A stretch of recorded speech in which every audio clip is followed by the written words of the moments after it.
Hey everybody, Catch That Place here, back with some more Civilization 7. But this time, we are going to be doing a leader tier list. However, we're going to be ranking this, as you can see from the title, as leaders for beginners.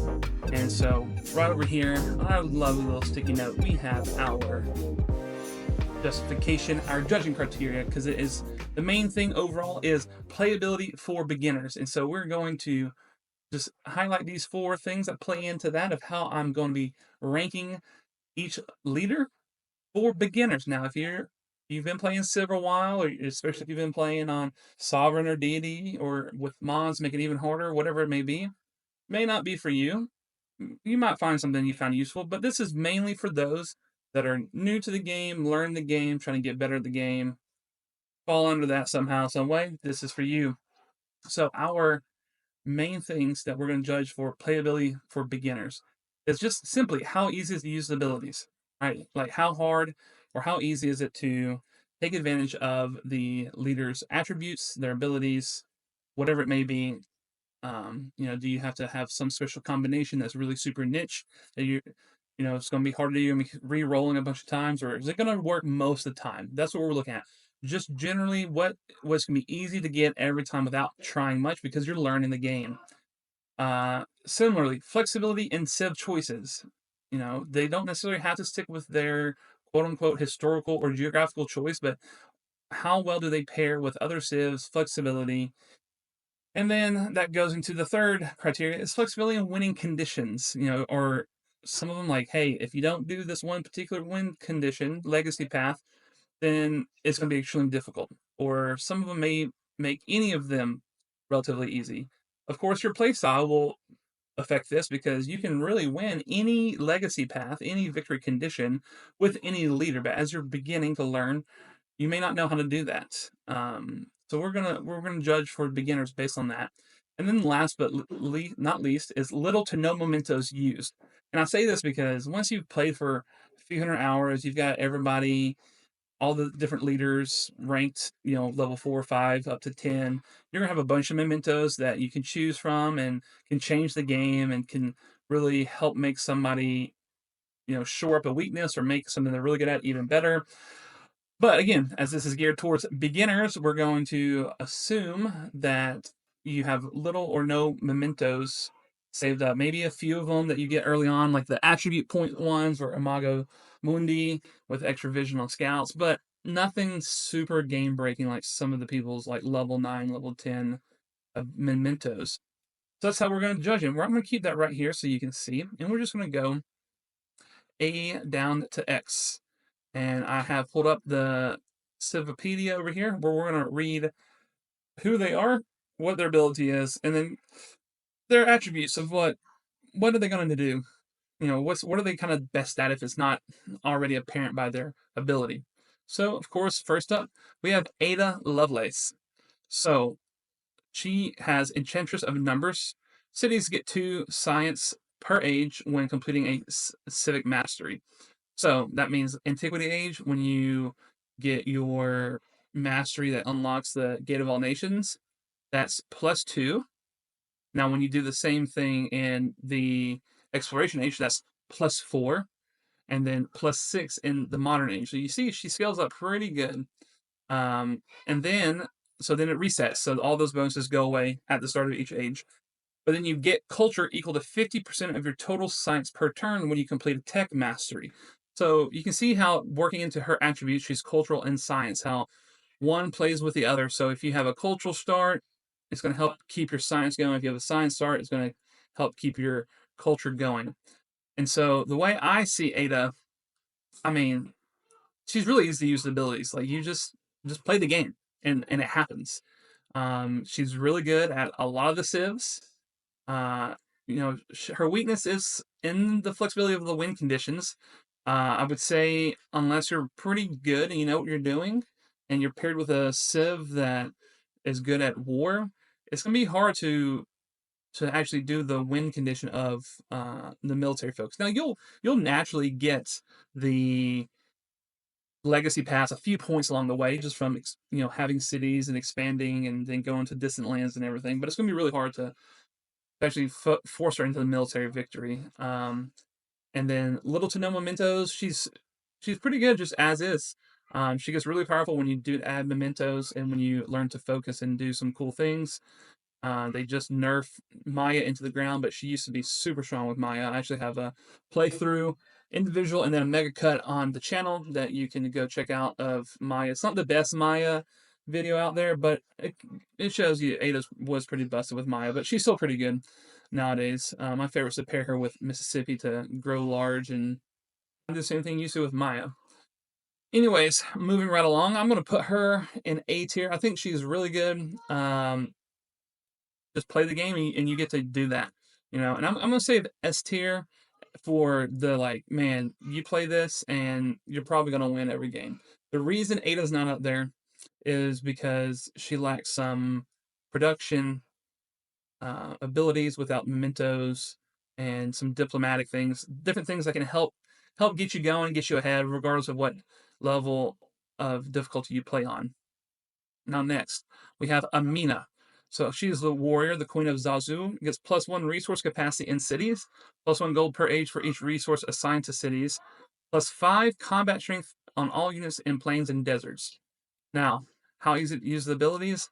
They're not they're not that easy. If you're not focused on trading, if you're not focused on gathering resources and expanding your settlements to resources, you're not going to take advantage a lot on her abilities. You're not upgrading to cities. You're not going to take advantage of that a lot, and that's really helpful in the modern age when you're doing your factories that you have an X resource capacity. So that means you get your economic victory condition faster. Her combat strength, though, that also, I mean, it's pretty easy, but you also have to pay attention. Like, you have to pay attention of when you're in plains, when you're in desert, because that +5 will change the game. Maybe you're invading somebody in the desert, or maybe you're defending from the desert. You've got to pay attention to that.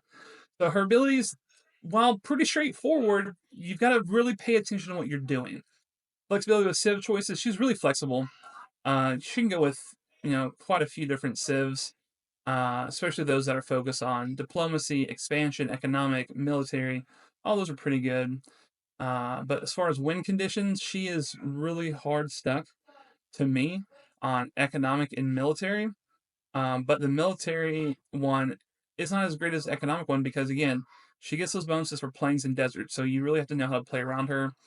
And for me personally, I think she needs a little help with some mementos to get going. But she's still pretty strong, middle of the road, nothing wrong. So that's where I'm gonna put her. B tier. Now we have the first of two Ashokas. That is Ashoka because the H is like a H because he is from the Hindi speaking part of the world, the Indian subcontinent. So the first one, World Conqueror, +1 production in cities for every 5 excess happiness, +10% production in settlements not founded by you. Declaring a formal war grants a celebration, +5 combat strength against districts for all units during a celebration.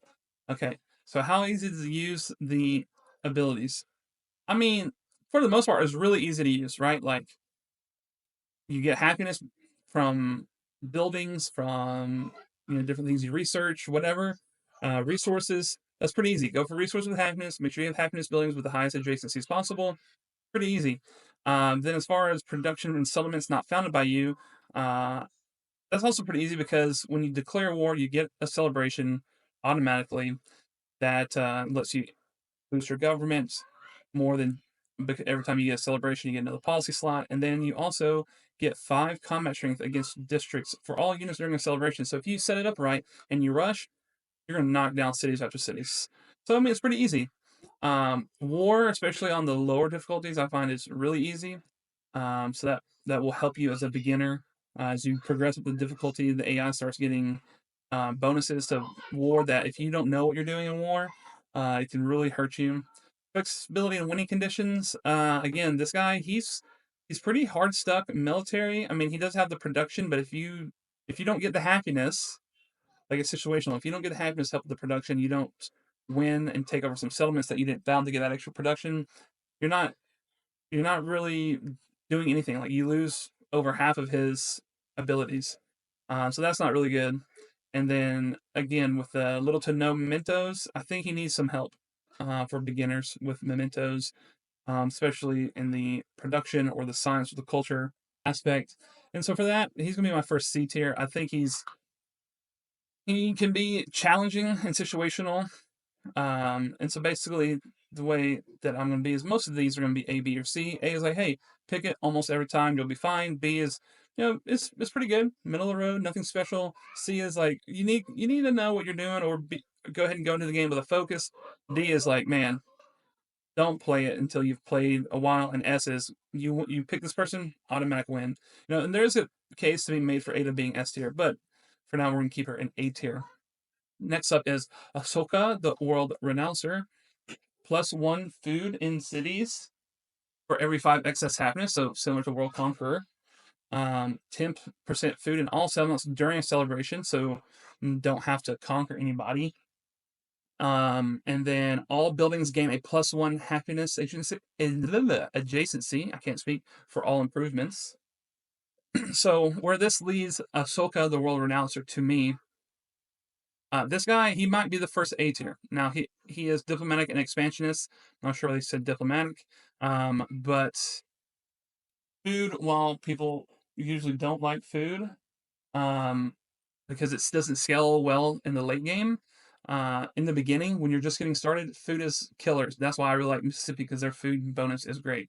So let's see how to use it with used abilities. All right, +1 food in cities with excess happiness. Okay, kind of straightforward. Get happiness, you'll get more food. 10% food in all settlements during a celebration. Cool. Even more growing. The more you grow, the more you can get your tiles to get to those happiness tiles, those natural wonders, those, if you do it right, those specialists that can actually give happiness instead of taking happiness away. But what really makes it is the all buildings right here. All buildings gain +1 happiness adjacency for all improvements. Like, just play. Just play the game, and like, you're going to get a ton of happiness, which means a ton of food, which means more celebrations, which means more powerful. More food means more population, which means more everything, more production, more gold, more happiness, more science, more culture, more everything. So for that case, I'm going to put Ahsoka, the World Renouncer, actually as our first S tier. Like, doesn't matter. Doesn't matter what civ you play him with, what win condition you're going for, whether you have mementos or not. Like, that's just going to be super powerful. So that's where I would go with him. If you disagree, let me know in the comments. All right, and now we are on to Augustus, everybody's favorite or least favorite Roman. So what Augustus is, he is cultural and expansionist. His ability is +2 production in the capital for every town. Can purchase cultural buildings in towns, and you get 50% gold towards purchasing buildings in towns. Now, for a lot of people, even experienced people, the way they word this can be very, very weird, okay? Because you think, oh, buildings are half off, but they're not. It's adding to. And so, for instance, if you have, we're just gonna go with random numbers, not anything for Civ, but just to make this easier. If you have something that's worth 2, okay, and you're gonna add 50% to that, it means you multiply by 1.5, okay, gives you 3. So really, that 50%, whoops, the wrong thing to do, that 50% increase is really a 33% reduction. So what this means is, if you have a city that's cost 300 gold, okay, or actually, let's do this. I know this for a fact. Several buildings cost 360 gold. When Augustus goes to buy them, they cost 1/3 less. So they'll be somewhere around 237 gold. Normally, the game with their rounding is that they set it at 240 gold. That's what this means. So if you see something that's like, oh, 100% towards this thing, 100% production, or 100% gold, or whatever, it's not saying that it is free. It just means now it's half off. They should have done it in reverse. This whole plus, it's a little soapbox of mine. It's the only really thing in Civ 7 that really bothers me a lot. The plus, whatever percentage, should be a minus percentage. And so the easiest way you can think of it is, if it is plus 1/2, which 50% is 1/2, let's pull up paint to make this even easier, because you'll understand. How big are we? Okay, good. So if we're adding 1/2, I need freehand. I've been used painting forever. We got free. We're adding 1/2. Then to get back to our original point. So like I said, we start with 2, and we're adding 1/2. Gets us to 3. So now we're at 3. How do we get back to our original? Because that's really what we want. We already know this building costs 360 gold. So how do we get back to what are we actually going to pay for it?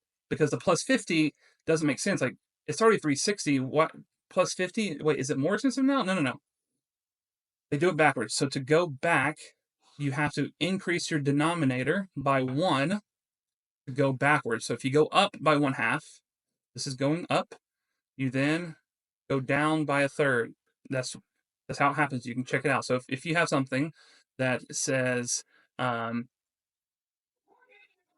a lot of times you'll get things that are like plus 15% or plus 25%. This is another good one. Plus 25% for settlers. All right. So you're adding a quarter to your settlers, okay? Your production. What this means is your settler production goes down by 1/5. It's 20% off. Okay. So whatever it is 400 gold, right? Let's just say it's 400 gold for a settler. So you get 25% off. That means, all right. And after Harriet Tubman, we have Hatshepsut. Hatshepsut has +1 culture for every imported resource, plus 15% production. So what is that? That's like 1/7. So like 1/8 off. Towards the production of buildings and wonders in cities adjacent to navigable rivers. So as far as ease of use of her abilities, she's not doing great because you have to be intentional about having your merchants, and the 15% production is not great. I mean, it's okay, but it's not great. It's a little more than 10% reduction in the time, so 1 or 2 turns off of something.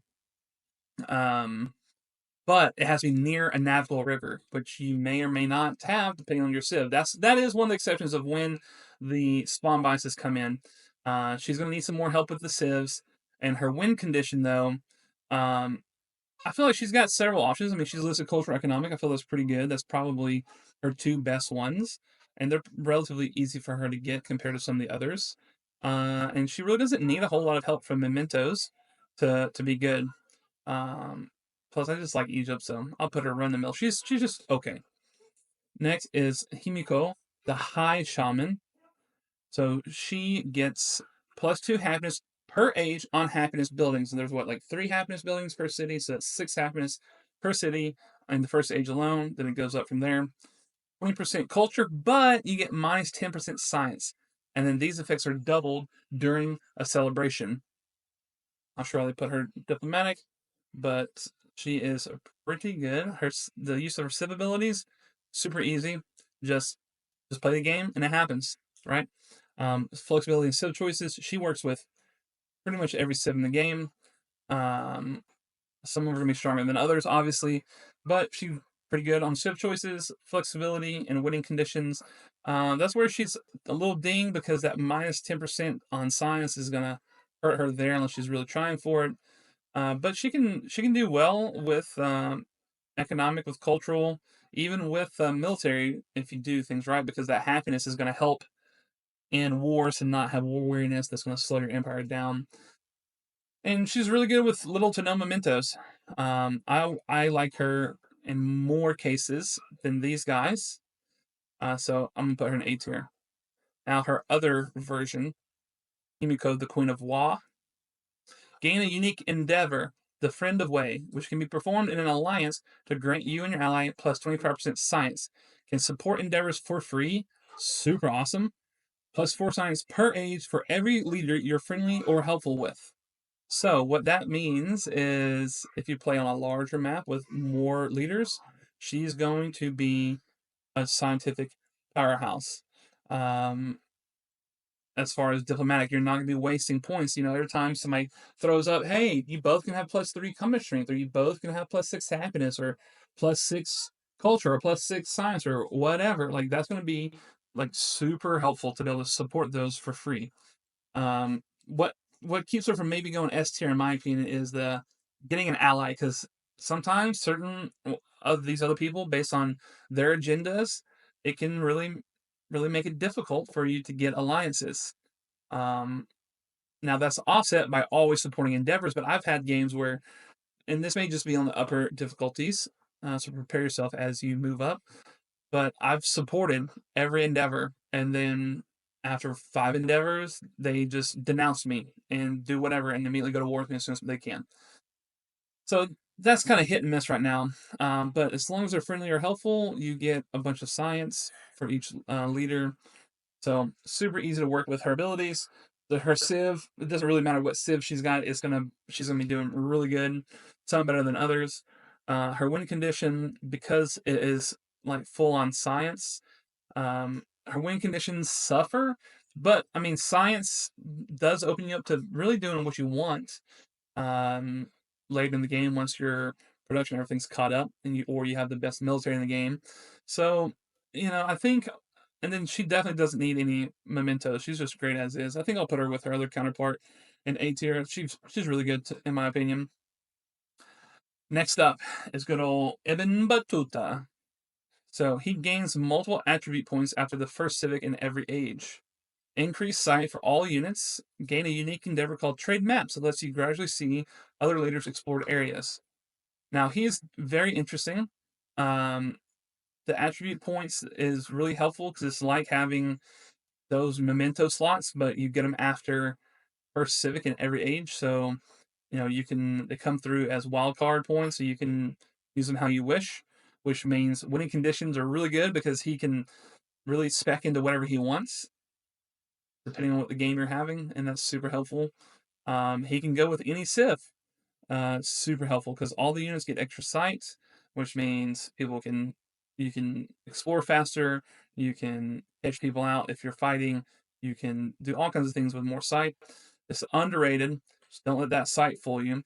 The trade maps also is great because if you get of your neighbor found quickly and trade maps with them, you can maybe find a choke point or natural wonder or something that's helpful.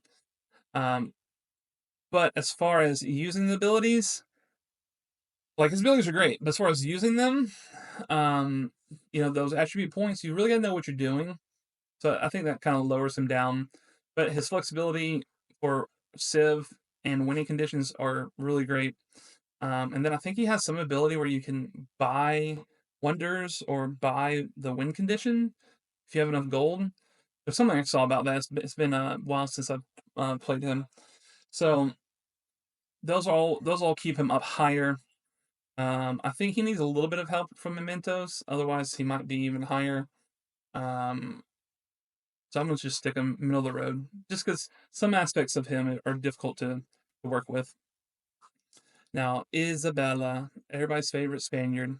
So she gets 300 gold every time you discover a natural resource. Now, I should say this: anytime there's flat rate anything, it always scales based off of game speed. But so on standard game speed, 300 gold every time you discover a natural wonder. Doubled if that natural wonder is in distant lands. And then you double the tile yields for natural wonders. And you get 1/3 off of purchasing naval units. And then you have a minus gold maintenance for the units. So you get them for cheaper and they're cheaper to maintain. Fantastic. Now, ease of use with abilities, they're pretty easy. You just have to explore, and you got them. You build naval stuff, and you got it. You go settle natural wonders, you got it. It's very hard to mess up her abilities.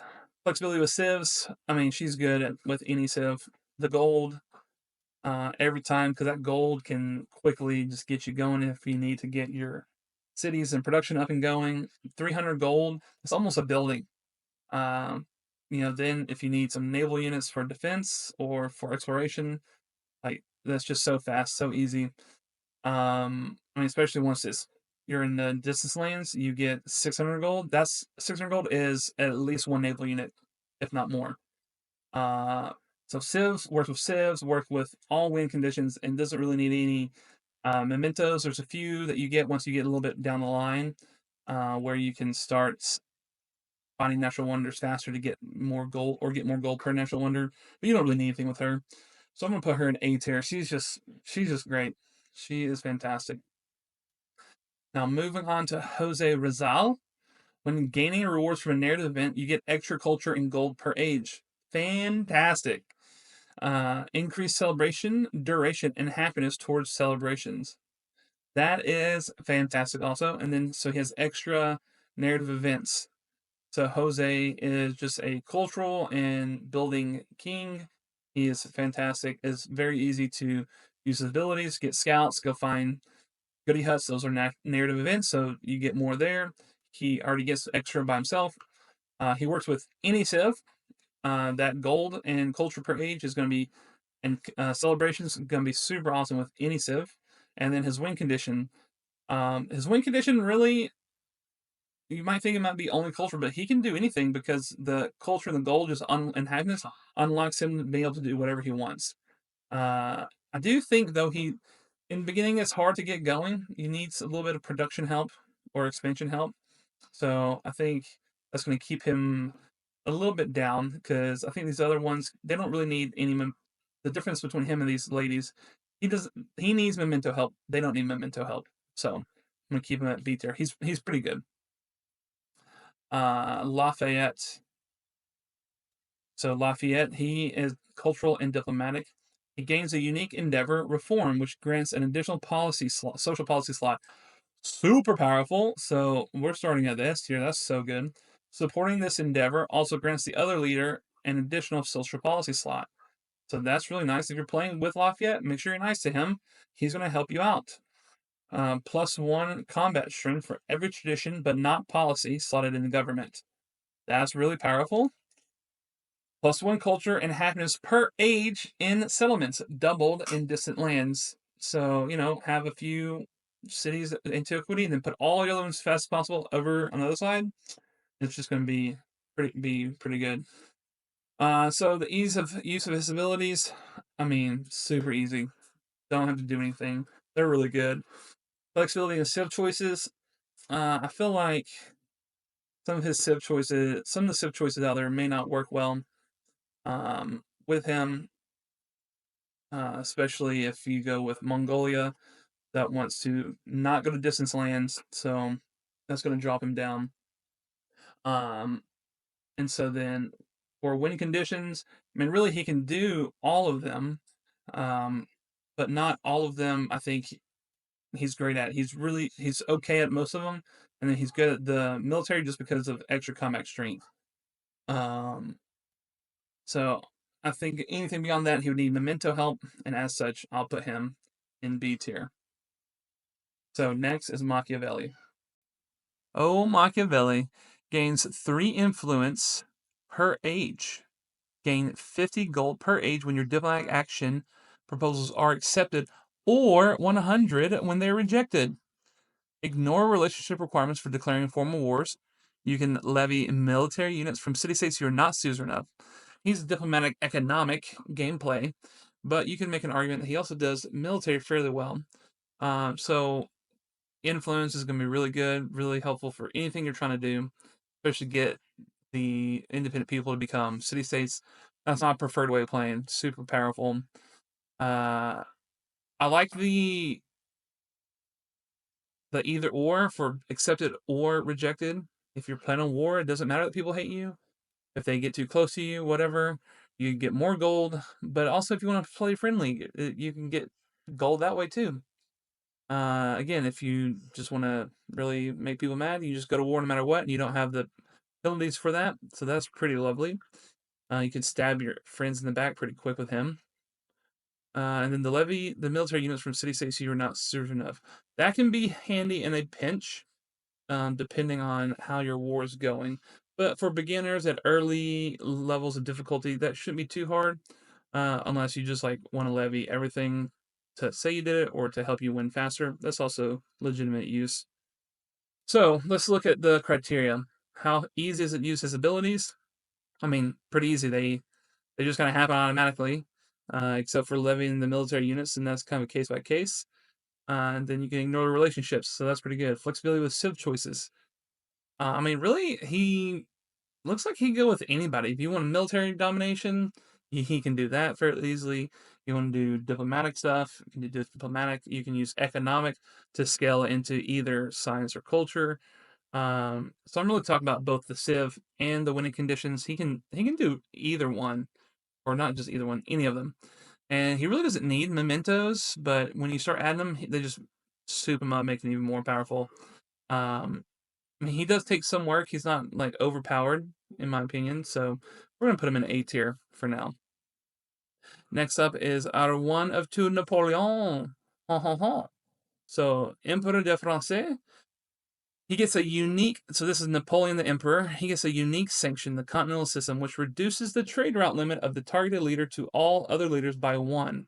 This causes a massive relationship penalty and costs more to reject, plus 8 gold per age for every leader you are unfriendly or hostile with. And then you can reject endeavors for free. So he's economic and diplomatic also. So this is pretty good. Again, more on the military side of you're pulling people down to make yourself get ahead. That trade limits with other leaders, especially the bigger the maps you're playing with more people, that's going to be huge penalty to them. But you're getting the gold, 8 gold per age. So if you got like five people mad at you, 30, 40 gold per turn. That's pretty good. As far as rejecting their endeavors for free, I really like that. I think that's honestly pretty powerful because you can have people ticked off at you. You're doing all this other stuff, right? And then they can't um they can't really go to war with you. You can keep them in unfriendly because you just reject them trying to go more hostile as long as you do it right. Um so easy to use abilities, pretty easy, really straightforward. Civ choices again can go with anybody, can kind of win however he feels like, though it does feel like more than militaristic is what he wants to do. I mean, obviously it's the Emperor version, so little to no mementos needed to really make him viable. So I want to put him in A tier. Now the second Napoleon, the early in his life Napoleon, the Revolutionary, La Grande Armée, +1 movement for all land uses, easy to use. Defeating an enemy provides culture equal to 50% as combat strength. Not so easy to use because that means you've got to fight. Now that's good in the beginning when you're fighting independent people's units, leveling up your commander and all those kinds of things. And if you get called into a war, so or you're intentionally going to war, like it's not as easy. So he's automatically getting deducted because of that. Flexibility in civ choices. I mean, he can go with anybody, but he really needs somebody that is going to make up for +1 land movement on all land units. Like that's pretty good. Like that helps you fight faster or get to the fight faster. Pair that with a mobility army commander, and you're getting around the map really quick. But he's going to need something with production. He's going to need some growth. He's going to need help from his civ. He can go with anybody. There's nothing that says, oh, you can't. It's just to be good. He's gonna need only a few civs. His win condition really is military, maybe culture through military. I don't really see anything else with Napoleon. It's gonna be very difficult to do any other win condition, and then he's gonna need lots of mementos to help him out. So for a beginner, remember this is for beginners. Um, Trying to decide between C and D. I think really D because it's just like it's not helpful for you for the culture on kills, and you only get +1 movement for all land units. Like so many other leaders have much more abilities than that and more effect. Like just don't start with him. All right, him and Frederick, just don't start with them, and you should be fine. Next guy up is Pachacuti. So all buildings get food adjacency from mountains, and specialists adjacent to mountains do not cost happiness maintenance. So he's pretty easy to use abilities. Just do something near mountains, and it happens. Set of choices, really good. With most civs, not all civs. So that's really good. As win conditions again, like we've said with some of these other people that do food focus and happiness focus, as long as you have food, then like you're good. He's kind of a weaker version of Ashoka, the world renouncer, in my opinion. But he makes up for it when he plays as a Shawnee and having city states that he's suzerain of. He needs maybe one memento would help him, so I'm gonna put him in A tier. I like Pachacuti actually. Now, as the time of this video, the newest guy, Simon Bolivar, El Libertador, gained 1 war support on all wars. Upon conquering a settlement for the first time, you can purchase 1 constructible for free. And then while in unrest, you can still purchase items. So that's super powerful. To use his abilities, very easy. Just go to war. That's it. Easy, done. Civ choices, he's rather limited. Because you're gonna need some civs that are good at war or good at production to get ready for war, good at expanding. His win conditions are really limited. To me, it's just war. If it's not war, what are you doing with Simon? Okay. Uh, and so that's no good. The mementos, he doesn't really need mementos in my opinion, but they definitely don't hurt. So it's a little bit of a toss up. I'm gonna put him at B. Next up, Tecumseh. I actually misspoke about Pachacuti. I was thinking of Tecumseh uh, and the Shawnee getting the extra combat strength per city states for suzerain. Uh, so because of that, let's run back. I still think Pachacuti's A, just because the growth and the happiness, like you can do so much with that. It's going to be really, really good. Tecumseh, +1 food and production per age in settlements for every city state you're suzerain of.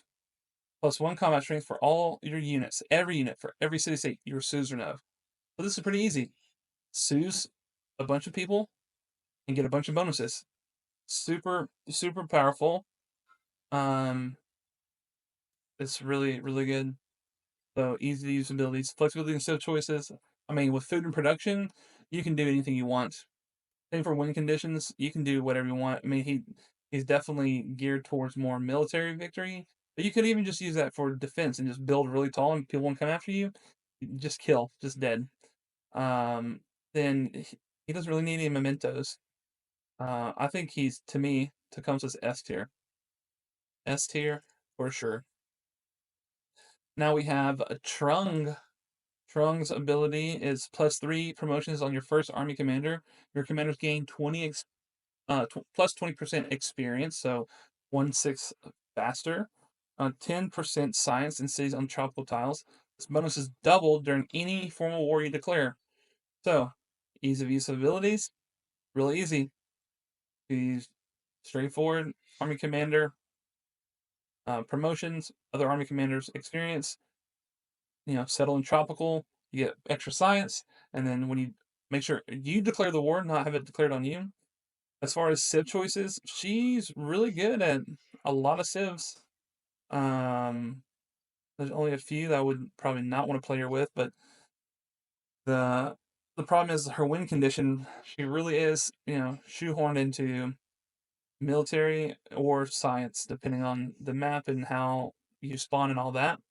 Uh, but she doesn't need any mementos, so that kind of counteracts. So I'm gonna keep Trung in B tier. I think that's probably pretty good. She's her flexibility and win conditions keep her from being an A tier to me. Okay, now we're almost done, guys. So first we have Xerxes, King of Kings. So +3 combat strength for units that are attacking in neutral or enemy territories. Strong. Anything that's a flat combat strength, like Amina's, which I've been thinking I may move Amina up. I think her resource adjacencies and her damage really help her. So I'm gonna move her up. Um, he also gets 100 culture and gold per age upon capturing a settlement for the first time. So that's 100 culture and 100 gold for capturing a settlement. That's powerful. Plus 10% gold in all settlements, doubled in settlements not founded by you, and you get an extra settlement limit per age. This guy, pretty easy. If you're going to war, pretty easy to use his stuff. Civ choices, okay, technically you can do anybody with any civ, but he's really good for only like military civs that can boom economically production. And then WinCon, he is really really it's militaristic or nothing. I mean, the culture, you can make a case maybe, but really it's going to be military. He's going to need some mementos to help him out with doing anything else. So as far as a beginner, he's not as bad as some of these others as some of their difficulties and whatnot, but he's not great. So for me, he's going in C tier. Now the last one for now. I'm sure I'll update this as we have more leaders. But this is Xerxes the Achaemenid, +1 trade route limit with all other leaders. So automatically, without having to waste a diplo to get more trade routes, you get an extra one. Super powerful. +50 culture and +100 gold per age when you create a trade route or road. So listen, it said trade route or road. It didn't give any modifier. So when you have a road going between your own cities, gold, culture, boom, easy. +1 gold and +1 culture per age on unique buildings and unique improvements. So when you're sues of city states like, oh, you could build this unique building, and sometimes like, oh, I don't know if I want to pick that over another one. Pick it. It's going to be gold and culture per age on unique buildings. So as the game goes on, they're just going to get better. So using his abilities, I mean, pretty easy. I mean, you got to think a little bit for the unique buildings and improvements, but this is so straightforward. It's pretty easy. Flexibility and civ choices. I mean, he literally, anytime there's an economic expansion as a production focused civ for me or leader, he can go with any civ. This guy, he's gonna be good no matter what, no matter who you play with. Win conditions, again, he can do them all, but he definitely leans more towards culture and economic. So that's gonna bring him down a little bit. And then he doesn't need any mementos. So I would say he finishes off our rankings in B tier. And so this is how you have it. This is my rankings. Now let's be clear. Remember, my rankings of civ leaders for beginners. Now, if you know how to play, you've been playing for a while, or anything like that, this will look entirely different. A lot of these military leaders that I've put at the bottom, because that can be kind of difficult, will get shuffled around and put back at the top. Maybe your own list would look a little different. So let me know down in the comments what you think about this. Did you like it? Did you not like it? Did I get somebody wrong in your opinion? And then explain why. But this is what I've got for you beginners out there. Stick with some of these first few in S and A tier. You can't go wrong. The other ones are fine once you start picking up what you need to do and you get some mementos and you come into the game with a plan. These other ones are just so versatile and so easy to just steamroll and get ahead and stay ahead that you can't be beat picking any of these. So that's what I got for you. I hope you guys enjoyed that. Please let me know what you thought. Leave me a like and a sub. Was super appreciated, guys. I love you guys, and I'll see you next time. Bye-bye.